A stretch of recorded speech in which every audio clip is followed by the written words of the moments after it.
It is always a great fun to go through the origin of a subject which has a great legacy. Also, it develops a profound connection between you and the subject when you get to know the underlying process behind it, the thought process of its founder, which in our case is Dr. Hahnemann. What were his inspiration? What majorly influenced him while he was writing his magnum opus, the Organon of Medicine? In this video, we will study the real meaning of Organon of Medicine, its word origin, the philosophy behind it, and what inspired Dr. Hahnemann to name this book.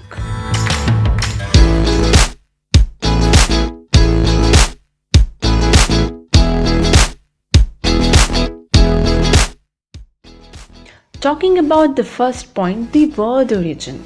Organon is a Greek word which literally means a tool or an instrument or an organ, but in broader sense it means a tool for acquiring knowledge. According to Immanuel Kant, organon is a system of principles which may help us to acquire knowledge and establish it. This term was given to the works of Aristotle, the ancient Greek philosopher and scientist, by his followers, and that literary work was based on logic. The title reflects the view of Aristotelians that logic is not just a part of philosophy, but a tool for all inquiry. This happened around 40 BC. Centuries later, in 1620, Francis Bacon, an English natural philosopher, wrote a book in reference to Aristotle's work on organon and named it Novum Organum, which means the new organon. The book was written in Latin and its full name was Novum Organum Siv Indica Vera di Interpretatione Naturae, meaning the new organon, true direction concerning the interpretation of nature. The work remained influential throughout the era of scientific revolution.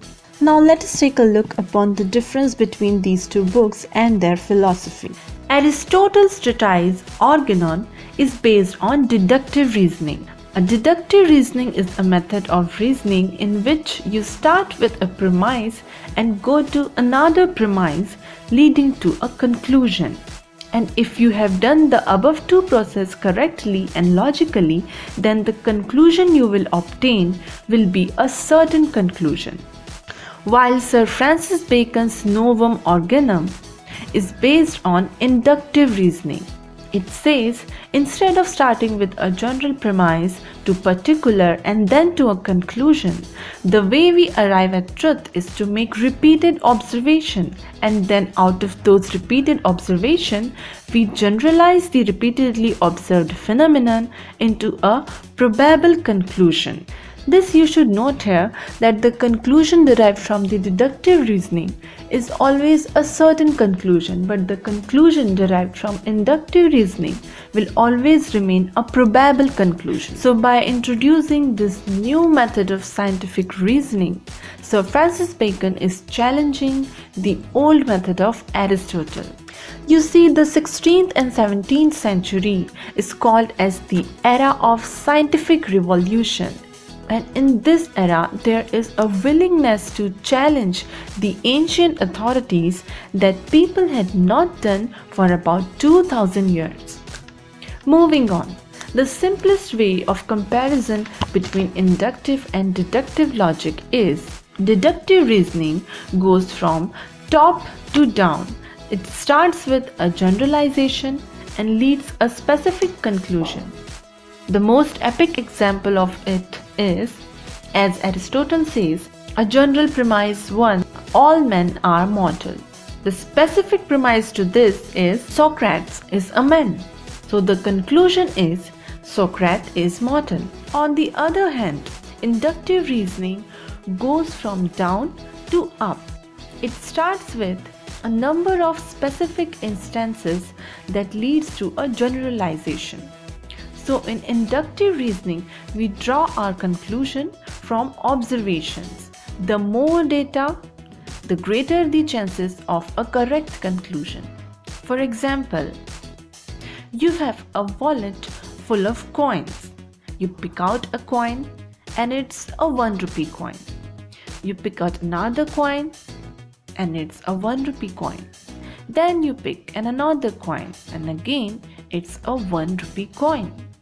Then you draw a conclusion that all the coins in this wallet are a 1 rupee coin. But that could be false, and the more coin you pick out, the more certain you become of the conclusion. Dr. Hahnemann was inspired by both these philosophers, and we know that he used both inductive reasoning and deductive reasoning during the discovery of homeopathy and during the application of homeopathic laws and principles. Hence, to name his greatest literary work, he chose the title Organon of Medicine, which means the tool for acquiring knowledge about how to use medicine for cure. What are its principles, its laws, its rules? The book served as a guideline for homeopathic practice of medicine, its governing principles and step-by-step instructions for all the process involved in it. So that was all for now.